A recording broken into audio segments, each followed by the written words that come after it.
Hi, my name is Sandy House, and I'm a mathematics instructor here at Shelton State Community College. In this video, I'm going to show you the proper way to check in when you're taking an online test.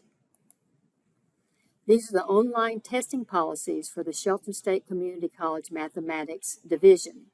First, the testing location.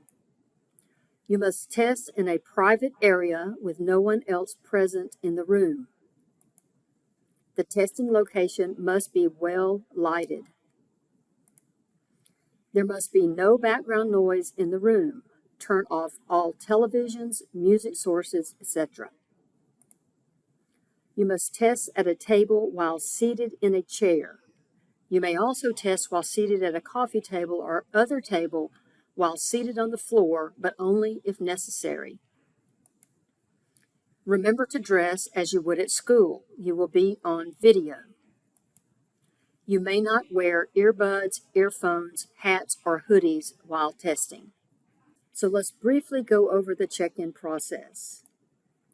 You will go through the proctoring tab in Canvas to access your test.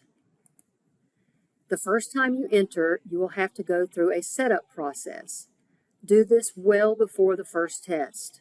Just follow the on-screen instructions. You will check in the following order. First, show your valid picture ID. This can be a driver's license, passport, or student ID. It must be current and not expired. Do a 360-degree scan of your room, tabletop, and underneath your testing area. Situate your camera so that both hands and the tabletop can be seen. Show the front and back of your calculator.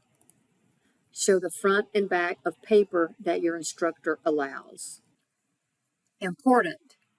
Before beginning any testing session, you must remove from the testing area all phones, smartwatches, tablets, and computers or laptops except for the one in use during the test.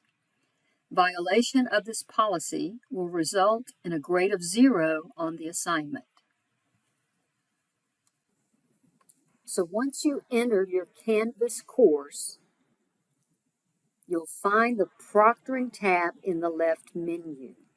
Now, depending on your instructor, this proctoring tab will be in a different location perhaps, but it will be in this left menu. And you'll click on that to start the proctoring process.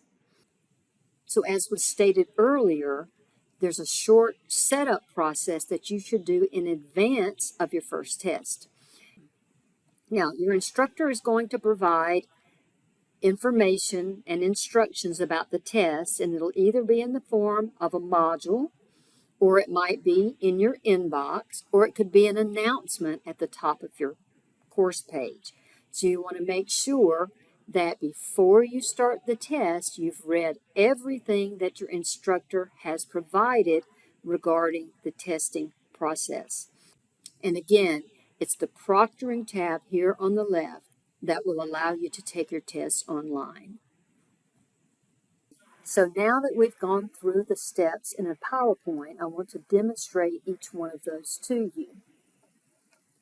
The first thing that the proctoring system will ask you to do is to show your ID. Now, you're going to have to show the whole ID, and you're going to have to put it in the little square, and it will tell you when it's accepted. So you have to do your ID first. Now, after you do your ID, you have to do a scan of your room, okay? So if you have a desktop camera that's removable, you just take it off and do it. If you have a laptop, obviously you're going to have to pick it up. So what you're going to want to do is you're going to want to turn your computer 90 degrees and hold it for about 3 seconds. You can even count 1 1000, 2 1000, 3 1000. And 1 1000, 2 1000, 3 1000. So the key here is that you do it slowly. 1 1000, 2 1000, 3 1000. And then on the fourth turn, you'll be on the last location. 1 1000, 2 1000, 3 1000. Now, after that, you need to show your desktop. Okay, this is where your paper and calculator are located. And you want to show where your feet will be located. And you'll give each of those about 3 seconds as well. 1, 1,000, 2, 1,000, 3, 1,000. And then down here, 1, 1,000, 2, 1,000, 3, 1,000. And that will complete your room scan. Now, after you have completed the ID check and the room scan, the next thing you've got to do is you've got to position your camera by pushing your laptop back and possibly pulling the screen down a little bit so that most of your face and your desktop with your hands are shown. So now I've switched to a desktop computer with a keyboard and a mouse and a camera that sits on top of the monitor that's removable. Now, if you've got a desktop, you may have a limited amount of space between the back of the desk and the front of the desk. And you can only push that monitor back so far. So what I've done is I've rotated my screen, and then my keyboard is up here, does not have to be in view. But then if I just kind of push back to the edge of the table back here, I can make sure that I have my paper, my calculator, and both of my hands and my face within range of the camera. Now you may have to adjust your camera a little bit to be sure that the paper and your writing utensil and your calculator are all in view. Remember that both hands have to be in view at all times, okay, except when you're typing on the keyboard. So you're going to have to rotate your screen and just kind of push back from the computer, and you can still see the screen fine, and just making sure that your paper and your calculator can be seen. Now, it's very important during the test that you're pushed back far enough so that your instructor can see your hands at all times. Now, if you're typing in an answer, okay, or moving to the next question using either the mouse or your keypad, either one, that's okay, but all other times your hands have to be in view, okay? Unless you're typing, both hands are in view. Now, if at any time one of your hands is in your lap, or both of your hands are in your lap, or one is over here, or one is over here, or even up here, okay? If both hands are not in view at all times, your test can be invalidated and you can get a 0 or a drastically reduced score. Pay attention to the location of your hands before you actually start the test. Not in your lap, okay? Not to the side, always in view of the camera, okay? So you've got to situate that camera before you start actually looking at the test, because you may not be able to see where your hands are located after that. So make sure you've pushed the laptop back and you've got your paper that your instructor says you may have. You've got your calculator, you've got your writing utensils, and you might also have a mouse. That's up to you, okay? If your hands are up here, only when you're typing, otherwise both hands in view of the camera. So you've got to push back. You may have to pull that screen down a little bit.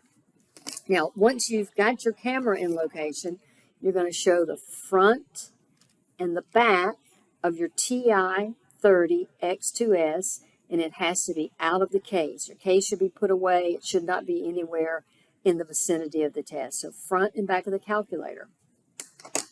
Then you're going to make sure that all paper that is allowed by your instructor, whether that be a formatted answer sheet or just blank paper, is all in a single stack to the left, okay, to your left. Then you're going to slowly show the front and the back of each sheet to the camera, front and back, and you're going to place it in a new stack to the right. Front and back. Go slowly on these. Front and back. Front and back. Okay, and they should be completely blank, and now there should be no papers in this stack, all the papers you were allowed in this stack. Now at this time, you're going to be ready to start your test. So make sure, again, that your hands are always in the testing area, and that your face, at least most of your face, the top of your head's okay, but most of your face and both hands have to be in the view of the camera at all times, or your test may not count at all. And so that completes the overview of the testing policies for online testing at Shelton State Community College. If you have any questions at all, you should ask your instructor. Be sure to read any instructions that are provided by your instructor prior to the test. Those may be in the form of an email, an announcement, or in a module, such as what you saw in my class. So just to be sure your test is validated and can count, and all your hard work pays off when you test, make sure you follow these procedures so that you don't get a 0 or a drastically reduced score. So best wishes. Have a great semester. Hope your tests go well. Just remember to read all of the instructions before you get started. Good luck.